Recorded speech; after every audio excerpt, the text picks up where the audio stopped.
Usa ka pagtuo, usa ka tingog, usa ka katawhan.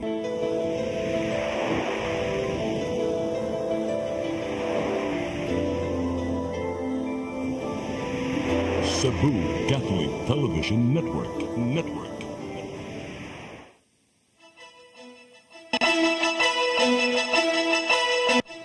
Uluhan sa mga balita sa Sayri 47. Init nga dagan sa pamulitika, gikabalak-an sa mga magpapatigayon sa dakbayan sa Mandawi. Ing init na tagamtaman na sa Pilipinas. Cebu PDRRMO nangandam sa mamahimong epekto ni ini. Mga kandidato sa probinsya sa Cebu nagpirmahanay uban ng kapulisan alang sa malinawong eleksyon. Pagpanalipod sa soberanya sa Pilipinas, gikampanya sa kasundaluhan sa Visayas sa ika-37 nila nga anibersaryo. Sugbo, Kabisayan ug Mindanao, Pilipinas ug katawhan kutos maabot sa Sibya sa tibuok kalibutan mayong hapon. Live kita karon sa CCTN Channel 47 ug kini ang tulumanon sa nagunang kasayuran nga angay natong masayran. Sa nga ni Attorney Danica Caballes, ako si Dennis Tabar ug kini ang Sayri 47.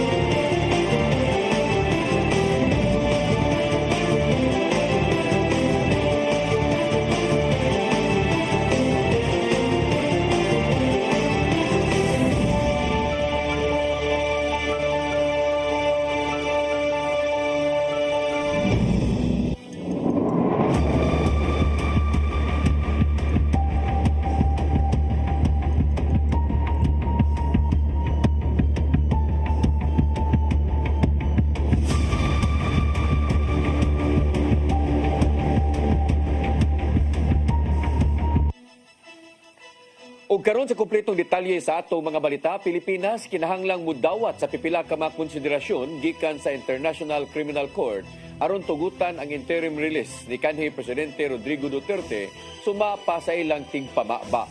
Samtang mas gitutukan karon sa mga babaeng judge sa ICC ang pagsiguro nga makabuot ang hustisya sa mga biktima sa drug war campaign kaniadto. Ang kasayuran ihatod ni Cristel Joy Felerca. Kinahanglang dawaton sa Pilipinas ang mga technical measures o kondisyon alang sa mga husgado sa higayong tugutan ng interim release ni kanhi Presidente Rodrigo Duterte. Sa usa ka interview, nagkanayon ang tigpamaba sa International Criminal Court nga si Dr. Fadel Abdallah nga kinahanglang sabutan sa mga judges ang mamahimong dangatan sa kanhi opisyal bahin sa maong lakang. Kinahanglang makahukom ang maong mga sakop depende sa mamahimong kaso ug mga konsiderasyon sa ICC judges. Gitataw usab sa ICC spokesperson nga wala nagpasabot nga mamahimong absuelto si Duterte sa kasong crimes against humanity bisan pa man tugutan sa interim release. Apan bisan pa man dako ang pagtuo sa abogado ni kanhi Presidente Duterte nga si Attorney Nicholas Kaufman nga tugutan sa ICC ang temporaryong kagawasan sa kliyente. Sa Setyembre 23 pa mahitabo ang sunod nga hearing sa ICC kang Duterte alang sa confirmation sa mga kasong iyang giatubang. Bisan pa man sa kasuko sa mga supporters ni Duterte pinaagi sa internet, wala kini nakahatag og igong kasamok ngadto sa mga judges sa ICC. Suma pa usab sa tigpamaba nila nga mas gihatagan og dakong pagtagad sa tulo ka mga babaeng judge ang pagsiguro nga makabot ang hustisya ngadto sa mga biktima sa dugong kampanya batok drogas kaniadto. Cristel Joy Felerca, CCTN News. Grupo sa mga magpapatigayon sa syudad sa Mandawi na balaka sa epekto sa negosyo ug turismo dinhi sa nasod tungod sa natad sa politika. Nagmalaumon sila nga makabot gihapon sa Pilipinas ang target nga gidaghanon sa mga turista karong tuiga. Ang kasayuran ihatod ni Mary Rose Sagarino. Sa pagkakaroon, wala pa'y grabe nga nasinati nga epekto ang grupo sa mga negosyante sa syudad sa Mandawi. Apan gikabalakan ang negatibong epekto sa negosyo ug turismo sa nahitabong kalambuan sa Pilipinas sa natad sa politika. Matod ni Mark Inok, ang presidente sa Mandawi Chamber of Commerce and Industry, nga turismo ang usa sa mga nagunang income sa Pilipinas. Sa bag-uhay lang, ang Australia ni pagawas og travel advisory sa mga lumulupyo niini nga nagbiyahe o mobiyahe sa Pilipinas nga mag-amping tungod sa posibleng dugang nga peligro ug kagubot. Gitambagan Gisultihan usab ang mga Australiano nga likayan ang mga protesta ug daghang mga paragtapok tungod sa posibleng bayolente. Be careful in the Philippines. That really affects our arrivals, and hopefully nga ma-achieve gyapon na nato. And we are a jewel, mga God. We are the whole archipelago, all 7,600 islands are converging to something that really we could really be proud of to the rest of the world. And I hope that our focus won't be shifted to other things but to sell Philippines. Bisan pa man niini positibo si Inok nga makabot sa Pilipinas ang target nga 7 milyones nga turista karong tuiga. Gihimugatan ni Inok nga isip Mandawi Chamber of Commerce and Industry, nagpabilin sila nga neutral o walay gidapigan kabahin sa politika. We really strive hard to be the conduit of the city to economic growth and development. So this has always been our mandate, and we always push hard to lobby for ease of doing business. So at least we can attract all these foreign direct investors. It translates to employment, and again, it decreases our inflation rate. Gibisita si Inok og ubang opisyal ngadto sa City Hall kaganinang buntag aron sa pagpangandam sa Mandawi Business Month karong Agosto apan sayo nga sugdan sa Hulyo. Mary Rose Sagarino, CCTN News. Luwas nga panahon sa ting-init gisiguro sa Cebu Provincial Disaster Risk Reduction and Management Office karong gideklarar na sa Pag-asa ang dry season. Apil sa gibantayan sa mga disaster offices sa matag LGU mao ang pagtumaw sa mga sunog. Ang kasayuran ihatod ni Gian Navarro. Gikumpirmar karong adlaw sa Pag-asa nga nagsugod na ang dry season kun init nga panahon tungod na sa pagwagtang sa hanging amihan lukop nasod. Maong nangandam na ang Cebu Provincial Disaster Risk Reduction and Management Office sa pagresponde sa mga mutumaw nga alarma ning nagkainit na nga panahon. Matod sa Information Officer sa Cebu PDRRMO ni si Wilson Ramos, nga andam usab ang matag disaster offices sa kalungsuran sa pagtubag sa dinaliang tabang. Apil sa ilang pag-abag mao ang gilaumang pagdagsa sa mga bisita sa managlaing laaganan sa probinsya diin kinanang ipabilin ang kaluwasan. Danang mihatag og precautionary measures ang mga disaster offices gadto sa publiko. Apil na ang mga angayang buhaton aron kalikayan ang heat stroke. Tungkol sa climate change ba? In fact, di siya na tumatagaan kay murang sa panahon nun nagkainit, alimuot, then magtaas kayo ang heat index na sinatiro sa Cebu. Usa sa pagibantayan sa mga local DRRMOs mao ang pagtumaw sa sunog tungod sa nakasaka nga temperatura sa gawas. Hinuon equip na ang matagbuhatan aron pag-abag kung ugaling naay mga maapektuhan sa nisgutang insidente. It's summer, di malikayan basta sobrang init na naging magkartap na sunog na ato keep safe lang sa tanan. Kung isigutan ng supply sa tubig na paglantawan usab sa Cebu Provincial Government nga makaabot ra ang igong supply ngadto sa Kabalayan. Tungod lang kini sa bulk water projects kag gipatuman sa kalungsuran. Mong tambag karon sa Cebu PDRRMO ngadto sa publiko nga magpanagang sa grabing kainit sa panahon aron di magluya ang lawas. Sama na lang sa pag-inom og daghang tubig, ingon man pagpasilong na sa landong nga dapit. Especially na mga problema na just contact lang ilang local LGU. Sa mo sa provincial Sugbo, continue among providing to technical assistance din. Naka-line up naman ng mga training na mo sa mga LGUs. Navarro, CCTN News. Mga nasunugan sa Barangay Lahog, Dakbayan sa Sugbo, gitanyagan sa Cebu Provincial Government nga paliton ang gipuy-ang luna pinagi sa Pag-ibig Fund Housing Loan. Samtang buot usab ni Mayor Raymond Alvin Garcia nga kung mahimo, updated ang kantidad sa maong yuta. Ang kasayuran ihatod pagbalik ni Gian Navarro. Atol sa panagtapok sa Kapitolyo, adunay tanyag si Gobernador Gwendolyn Garcia ngadto sa mga nasunugan sa Sitio San Vicente, Barangay Lahog, siyudad sa Sugbo. Kinanampay muslan sa di mo minus 42 kamatag balay ang housing loan program sa Pag-ibig Fund aron mailahan na ang gipuy ang yuta. Apil among yuta sa mga nasunugan sa mga lunang gipanag-iya sa Kapitolyo ubos sa Provincial Ordinance 93-1. Sama sa ubang mga tagbalay, kinahanglan mupahimo sa housing loan aron maanam-anam og bayad ang gipuy ang luna. Samtang kuhaon sa Kapitolyo ang pondo gikan sa Pag-ibig ubos sa gipatumang kaliwaan system. Subay nini, gipaningkamutan ni Mayor Raymond Alvin Garcia nga himong makiangayon ang balor sa luna alang sa mga yuta sa 93-1. Ilabi na nga nagpadayon ang pagproseso sa housing loan alang sa ubang mga nagpuyo sulod sa mga lunang gipanag-iyas sa Kapitolyo. We have to be fair also. Here, di na nato ni gamiton. What unsay atong gamiton, mugamit ta og fair market value not based on ang ato ang taripa, not based on the values that we have, but based on the last sale. Itakausab ni Mayor Garcia nga haum ang mamahimong paagi aron ma-settle na ang Capitol-owned lots. Kinahanan, pinasubay sa mga lagda gikan sa Commission on Audit. Because they have to understand that the governor or the provincial government, once they sell their property, it is also subject to COA audit. Diba? Pila ba yan na nahitabuang nga gikaso, gikiha na convict ba yan? Nga ilang ibaligya o tag barato kayo. Pagkita sa tuwa, oy, di man ni mao ang value. You should use the BIR valuation at the very least. Sa naipahin, adunay dugang nga abag ang Cebu Provincial Government ngadto sa mga nasunugan og tag 10,000 pesos per house head. Imbes nga cash, ipaagi kini sa QR-coded cards nga sama sa gipatuman sa ubang dapit aron masigurong magamit yun sa saktong paagi ang tabang gikan sa gobyerno. Gian Navarro, CCTN News. Nabalik sa Department of Education ang 65 milyones ka pesos na pundo gikan sa questionable nga voucher program sa mga senior high school students. Matod sa DepEd nga gitangtang na ang mao nga programa, ang 38 ka mga eskwelahan ang nagkaparipan na ngadto sa gobyerno samtang gianam-anam na usab ang laing duha.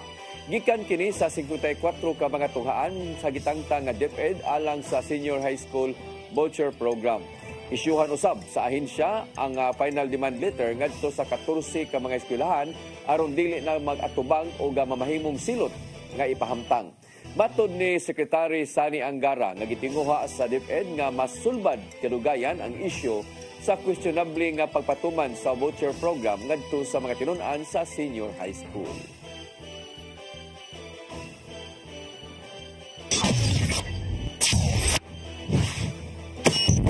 Musunod, mga kandidato sa probinsya sa Subo, nagpirmahanay uban ang kapulisan alang sa malinawong eleksyon. Kanaguban pa mga balita sa pagbalik sa Sayre 47.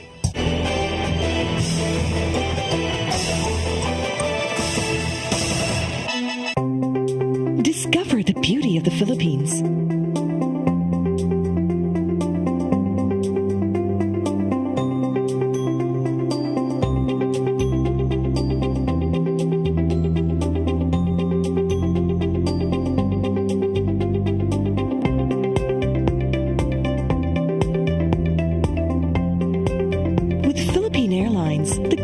Flag carrier.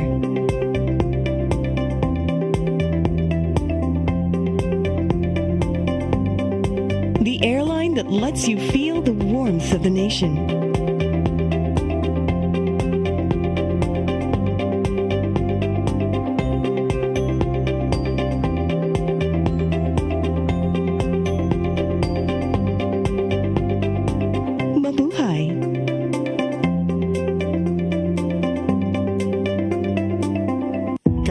Sa mga politiko, matagal nang ginagawa ni Ariel Querubin ang ipaglaban tayo. Kahit sariling buhay inaalay. Ngayon, iba ang laban. Pero tuloy ang misyon ni Ariel Querubin, ang ipaglaban tayo. Kung medalya ang sukatan at hindi pera, si Ariel Querubin ang ating bayani na karapat-dapat sa Senado. Pag may Ariel Querubin sa Senado, may bayani tayo sigurado. PRO7 Action Files. Mga panghitabong naglambikit sa katawan. Ihatagan ng aksyon o kasulbaran sa kapulisan. PRO7 Action Files. Base sa talaan sa Police Regional Office 7. Nakakasong palayong gisubay at taganong katinawan. Pinaagid ng maong tulumanon. PRO7 Action Files. Abang kaninyo sa Police Regional Office 7 o NTV CCTN.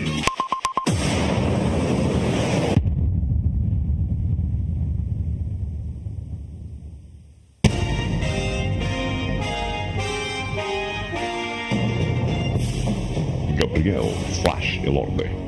Natao sa Bogo, Cebu niadtong 1935. Nahimong World Boxing Champion niadtong 1960 dihang iyang nagpalukapak si Harold Gomes sa ikapito round. Si Flash Elorde nagupot sa championship belt sud sa pito ka tuig. Ang iyang record, 88 wins, 33 by knockout, 27 losses, and 2 draws. The first Asian inducted into the International and World Boxing Hall of Fame. Si Flash Elorde namatay niya noong 1985 sa edad ng 49. Gabriel Flash Elorde. Karbo sa Sugbo. Sugboano ni.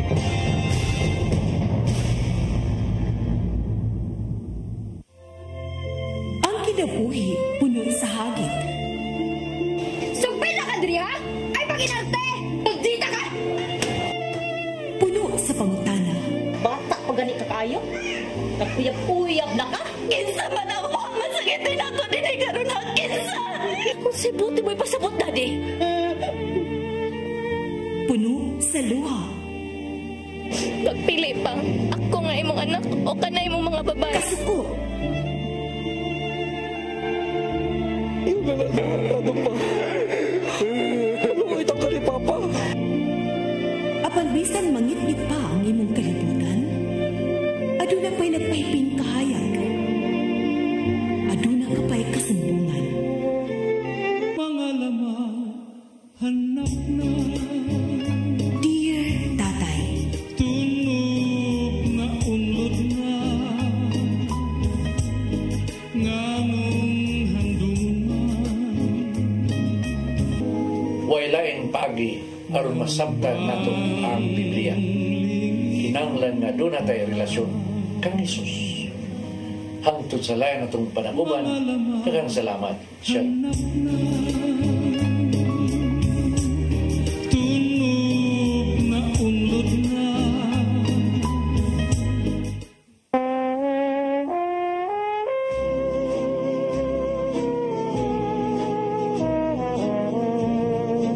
Gloria Sevilla, reyna sa pelikulang Binisaya. Gikan sa Bantayan Island, siya nagtungha sa University of the Visayas ug nadiskubrihan ang iyang abilidad sa pag-arte dihang siya misalmot sa usa ka declamation contest. Wa magdugay, si Gloria Sevilla mo'y nag-unang leading lady sa pelikulang Binisaya. Mga pelikula sama sa Mga Anak in Town, Rosas Pandan, Mapait ang Balaod, Badli sa Kinabuhi, Gimingaw Ako, ug Matod Nila. Kanunay niyang leading man, mausab ang iyang kapika sa kinabuhi, si Matt Ranillo Jr. Apan si Matt Ranillo, sayong gibawian sa iyang kinabuhi. Dunod sa iyang kalampusan sa Cebuano movies, si Gloria Sevilla daling nagasuod sa Philippine movie industry. Niadtong 1969, siya napiling Best Actress sa FAMAS o sa 16th Asian Film Festival. Siya nagbini og usab sa laing iladong aktor na si Amado Cortez, kinsa napiling Philippine Consul sa Estados Unidos. Si Amado Cortez, mitaliwan ang usab pipila na katuig na nakalabay. Hangtod karon, si Gloria Sevilla padayong aktibo sa industriya, daan garbo ug dungog sa Sugbo. Gloria Sevilla, Karbo sa Sugbo. Sugboano ni.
Incorporated offers fiber to the home broadband internet bundled with fiber to the home cable TV connection.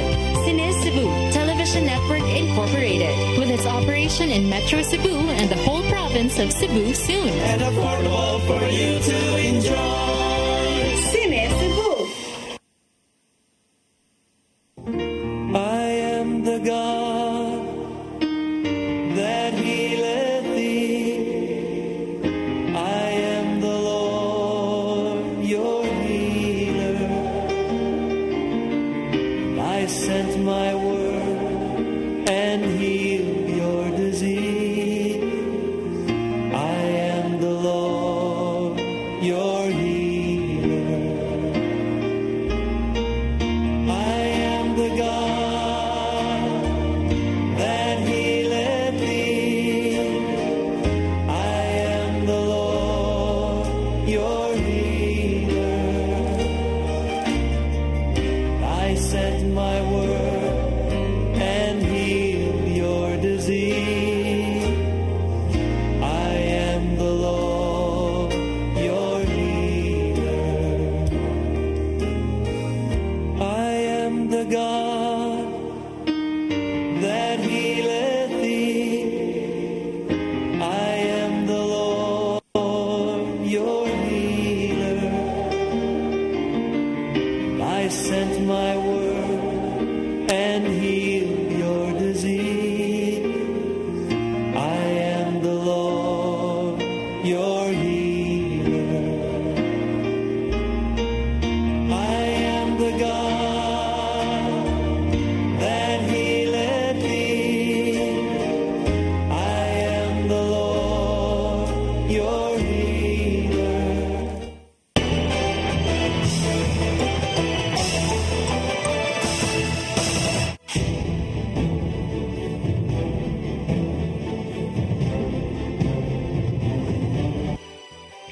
Balik sa atong mga balita, mga kandidato sa lalawigan sa Sugbo nagtagbo sa Cebu Police Provincial Office ug namirma og kasabutan uban ang mga hingtungdang otoridad. Alang kini sa malinawon, hapsay ug patas nga eleksyon karong Mayo. Ang kasayuran hatod ni Arnold Bustamante.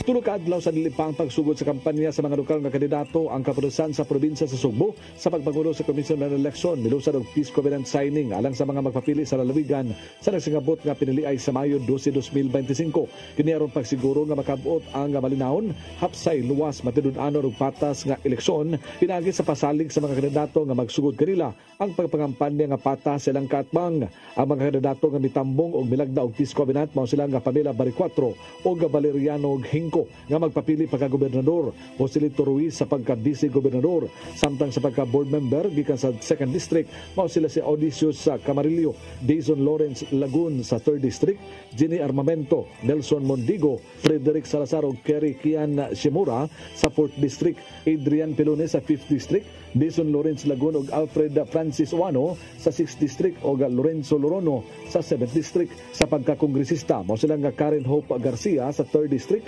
Salvador Cariaga, Janisa Salinbangon ug San Chimura sa 4th District, Maria Fema Duterte ug Joselito Navarro sa 7th District. Wala makatambong si Cebu Governor Gwendolyn Garcia ug gayang linya tungod kay doon na matod pa kini lain nga gitambungan. Si Manalaban Marcel Sarno, ang Provincial Covenant Officer, nagkanayon nga ang peace covenant signing dili kini ordinaryo nga panagtigom sa mga magpapili sa nagsingabot nga eleksyon alang sa maabot nga lider sa matag distrito. Matud niya nga ang tinuod nga serbisyo dili magsugod sa pagdaog sa piliay kundi pinagi sa pagkamatinud-anon o pagtamod sa proseso sa eleksyon. Siya nang hinaot nga atol sa pagsugod hangtod na sa pagtapos sa pagpangampanya, mahimong limpyo o gamupakita silang pagrespeto ang mga kandidato sa matag usa. I hope na inyong pangampanya mahimong limpyo, matinud-anon o puno sa respeto. Let's show that leadership it's about character, not popularity. Gisulti sa kapulisan sa probinsya sa Sugbo, Police Colonel Jovito Atanasio, may pasaling nga andam na sila sa Cebu Police Provincial Office sa paghatag sa seguridad sa pagsugod sa election period sa lokal nga mga kandidato sa Marso 28, 2025. Mato ni Atanasio nga giandam na nila ang 2,900 ka mga police personnel nga mo'y gitahasan nga mohatag sa seguridad sa eleksyon nga ipagkatapon niya sa mga polling precincts o polling centers aron masiguro nga hapsay, malinawon, luwas, matinudaanon ug patas ang piniliay. As member of the Cebu Police Provincial Office, a guardian of peace and democracy, it is our duty to ensure the safe, secure, and fair election. We will uphold the rule of law and protect the right of every Filipino people to vote freely and without fear. Masaligod si Atanasio nga magmanampuson sila silang tinguha nga hapsay ra ang eleksyon karon tuiga. Sanglit walay gila ang timog lalawigan sa Sugbo nga areas of concern nga nagpasabot nga malinawon ra ang probinsya. Sa milabang eleksyon, dunay duha ka lugar sa lalawigan sa Sugbo nga gipaubos sa yellow category nga nagpasabot nga dunay election-related incident. Apan sa gihimong assessment sa COMELEC uban sa Armadong Kusog sa Pilipinas, na downgrade na kini ngadto sa green category. Kung kita'y green, wala kita niingon nga mag-relax na. Kay wala man ta kahibalo sa mga individual natong lumulupyo, but hinaot or prayerfully nga unta malampuson, malanturon o maipaabot sa atong komunidad nga ang pagboto nila base sa atong ginatawag na demokrasiya, nga ang integridad, honesty nga ipaluntad nato. So Daman na usab sa kapulisan ang unang adlaw sa pagsugod na sa kampanya sa Marso 28. Kinsa mga partido doon mga kalihukan nga buhaton nga tungod ani doon mga pulis nga gitahasan nga magbantay sa seguridad kung asa doon himuon nga kalihukan ang matag kandidato. Arnold Bustamante, CCTV. Nadawat na sa Lapu-Lapu City Treasurer's Office ang pipila sa mga gamitunon karong umaabot nga eleksyon. Dako ang pagsalig sa COMELEC officer nga nakapasarang tanan nga magtutudlo sa Lapu-Lapu City nga nipaubo sa certification exam sa DOST. Ang kasayuran ni hatod ni Crystal Joy Pelerca. Nadawat na sa Lapu-Lapu City Treasurer's Office ang mga election forms ug supplies ni adtong Marso 7, sama na lang sa multi-copy paper, ballot secrecy folder, thumbprint taker ug BIR forms. Gibutyag ni Attorney Anjanet Lamban, ang COMELEC officer sa Lapu-Lapu, nga ubay-ubay pa ang mga kuwangan silang mga election paraphernalia nga wa pa sa kustudiya sa City Treasurer's Office, sama na lang sa mga balota ug mga ballot boxes. Apan sigon pa niyang naabot na kini, apan walang una niyang gipahatod sa maong buhatan. Tanan ma'am ang atong ballot boxes na naman na siya, pero tuwata na sa ako sa giwag dito sa kuan. Wala pa na po gipahatod ya, pero naana na siya. So, ako na nang nakita sa atong warehouse. Ugang pa sa COMELEC officer nga kung maabot na ang kuwangan nga mga election paraphernalia, anda mo na usab kini nila aron mahatod sa mga voting centers alang sa ipahigayon nga final testing and sealing nga posibleng ipahigayon sa Mayo 2 ngadto sa Mayo 7 ug ibalik na usab kini sa City Treasurer's Office. Samtang sa laing bahin, dako ang pagsalig sa COMELEC officer nga nakapasar ang tanan magtutudlo sa Lapu-Lapu City nga lakip sa Electoral Board nga nipaubos sa theoretical ug practical examination sa Department of Science and Technology kun DOST aron nga mahatagan sila og certification. Kagahapong adlaw, gipahibaw sa DOST nga adunay 7% sa Central Visayas ang wa makapasar sa maong exam. Matud ni Attorney Lamban nga wa siya nadawat nga negatibong impormasyon kabahin sa resulta. Tan-aw niyang usa kini ka senyales nga nakapasar ang tanan 604 ka mga electoral board sa Lapu-Lapu City. I think negative din siguro ta ana kay supposedly kung naana siya magpadadaan yun may anak kopya nga kung kinsa ang wala ni pasara. Crystal Joy Pelerca, CCTN News. Mihawa na si Senador Amy Marcos sa senatorial slate sa igsuon niyang si Presidente Ferdinand Bongbong Marcos Jr. nga alyansa para sa bagong Pilipinas. Giangkon sa presidential sister nga dili niya maantos ang iyang baruganan sa nahimong plataporma uban ang mga kauban sa maong alyansa. Usa niini mo ang paglusad og investigasyon bahin sa pagkasikop ni kanhi Presidente Rodrigo Duterte nga karon gikustodiya sa International Criminal Court. Mao gituyo sa senadora nga nakab-ot nga desisyon aron lang magpadayon sa ilang pagkwestiyon sa nitabong pagsikop sa kanhi opisyal. Wala ni kuyog si Marcos sa kampanya sa alyansa sa miaging semana, human milusad silang investigasyon sa Senado. Ginidaan sa Commission on Elections dinhi sa Rion 7 ang mga content creator na makakuha og video ingon man paghimo og kasamok sud sa presinto. Gitataw ni Comelec 7 Director Attorney Francisco Pubi nga gitugutan lang sa sud ang mga accredited media sa uga electoral board members o watchers aron makakuha og hulagway sa sulod. Pasabot niini kutob lang sa pagbutar ang buhaton sa mga vloggers sa sud ug gikinahanglan mupalayo og 30 metros gikan sa presinto sa pagkahuman. Mahimong magpatawag og ang mga sakop sa otoridad ang electoral board kung magmagahi man ang content creators sa iyang buhaton. May pahinumdom usab si Pubi sa tanan ng mga botante nga gidili ang paggamit og cellphone sa higayon nga mubutar na sud sa voting center. Dili mo kaligaya, reality check. Kasi ako niligahan dito mga tanong mga bitsin ng mga panya dito ba? Kaning vloggers, makita ko yan sa phone ba yan ba sila? And that's one also of the ground for us to be able to have a peace build up against this phenomenon. May painumdom ang Department of Education 7 sa tanang mga magtutudlo ug non-teaching staff nga ipadaplin una ang pamulitika sa pagpanarbaho. Gipasabot ni DepEd 7 Chief Administrative Officer Ida Cabantan nga kinahanglang walay dapigang politiko o kandidato ang magtutudlo ilabi na panahon sa graduation. Tungod kini sa gihuptang responsibilidad isip mga trabahante sa gobyerno nga non-partisan. Daan ang mipainumdom ang Civil Service Commission 7 nga dili manginlabot sa kampanya ang tanang empleyado sa gobyerno kay adunay gipahamtang nga silot ubos sa ilang code of conduct.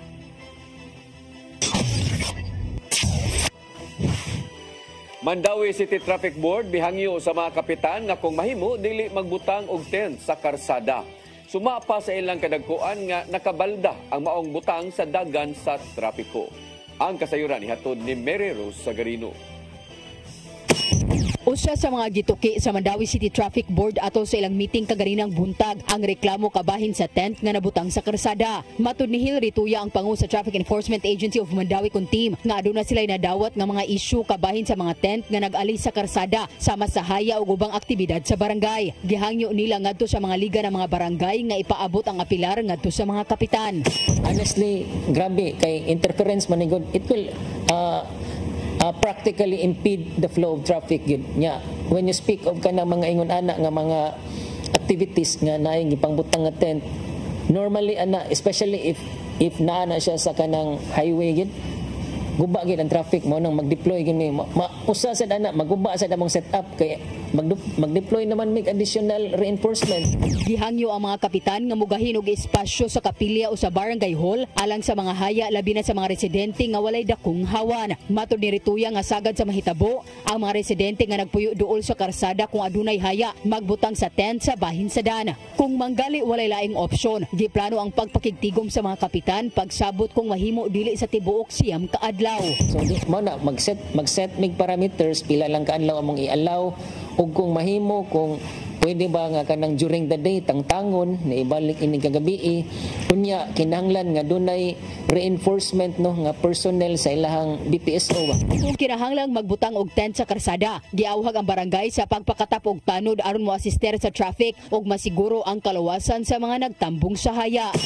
Mary Rose Sagarino, CCTN News.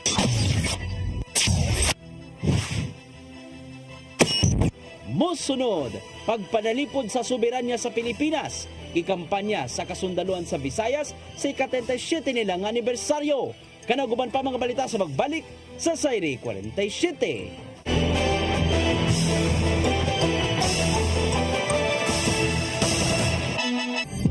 Ito ang programa kung saan magko-collaborate ang ating mga ozone na doctors para ibahagi ang kanilang kaalamang medikal. I believe with all my heart that the Lord is allowing us to understand that He's the one who are extending this life and we have to take care of our body. Yes. Matag episode, among ipaambit ninyo ang mga healing testimonies. Every day, pag gising mo, iisip ko kung ilang taon na lang yung nakatagal ko, yung ganun. This is your path to a new start. OzoMed Wellness Clinic New Start. Napapanood every Saturday 8 to 9 a.m. Og ang replay airing matag Miyerkules 1:00 hangtod 2:00 sa hapon dinhilang sa CCTN Channel 47.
Balik sa ato mga balita, AFP Visayas Command nanawagan sa publiko nga abagan sila sa pagpanalipod sa soberanya sa nasod.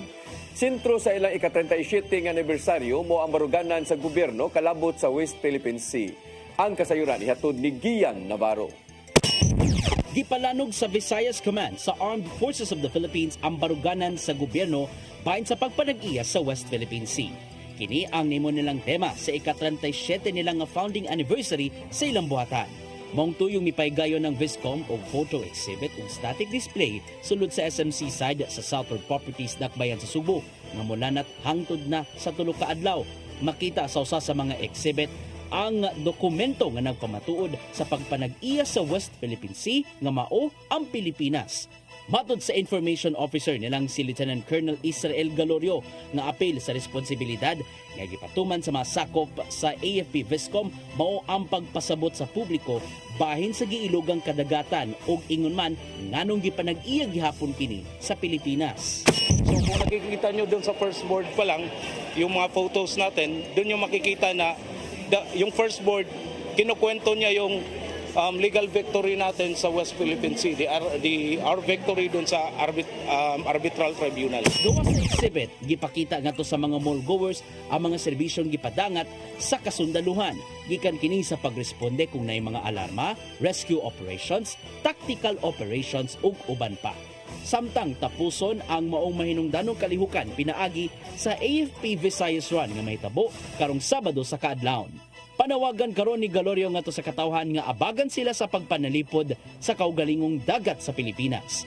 Sanglit na kong trabaho ang gibuhat sa mga kasundaluhan aron panalipdan pa ang kaugalingong soberanya. Apil hinon sa pag-abag ang ubang mga ahensya sa gobyerno ubos sa gitawag nga whole of nation approach. Lahat tayo nagkakaisa para in one voice, sinasabi natin na ang West Philippine Sea ay atin. It's part of our national territory. Ika nga, our seas, our rights, our future. Navarro, CCTN News. Gipa-move-on sa Pag-ibig Fund ang eligibility period sa kadtong buot mo pahimulo sa short-term loan.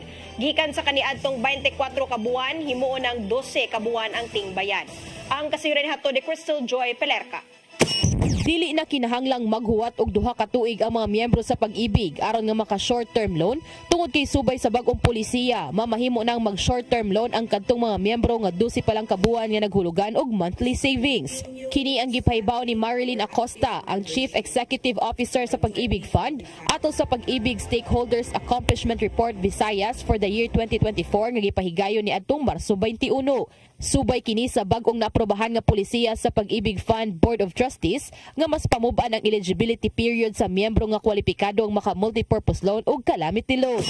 I am happy to announce that instead of requiring 24 monthly savings to qualify for our short-term loans, our members may soon access any of our STL after just 12 monthly savings, making our cash loan program accessible to even more members. Sa tuig 2025, gilauman sa Pag-ibig nga adunay 3.62 million ka mga short-term borrowers. 436,482 niini magikan sa Visayas, kung diin 11% ang pagsaka niini kung itandi sa tuig 2024. Sa maong gidaghanon, sigon pa ni Acosta nga moabot sa 98.32 billion pesos ang ma-disburse nationwide. 12.39 billion niini magikan sa Visayas. Apan dugang pa niyang bisan og moabot pa kini og 200 billion pesos ang ma-disburse nationwide, wa siya nakitang problema niini. No problem. We want that because the more short-term loan borrowers, the better for our members. Because the interest income that we earn will be returned to in the form of dividends. Inguha usab nilang mas mapamuban na ang pagproseso sa pagloan aron nga magamit kini sa mga nanginahanglan. Our low-income earners, they need cash loans. For example, wala silang pambayad ng kuryente, wala silang pambili ng yung panluto, gas, or they can actually avail of the short-term loan for their short-term needs. As of now kasi, the crediting of the loan proceeds is only twice a day, 2 batches. But we're working with our partner banks if initially they can do it on an hourly basis. Ultimately, sana nga 5 minutes. Crystal Joy Pelerca, CCTN News. Mao kadtong naglangkob sa atong mga balita sa Sayre 47. Ako si Dennis Tabar. Ako si Danica Caballes. Hangtod ugma sa inyong paboritong tulumanon. Sayre 47.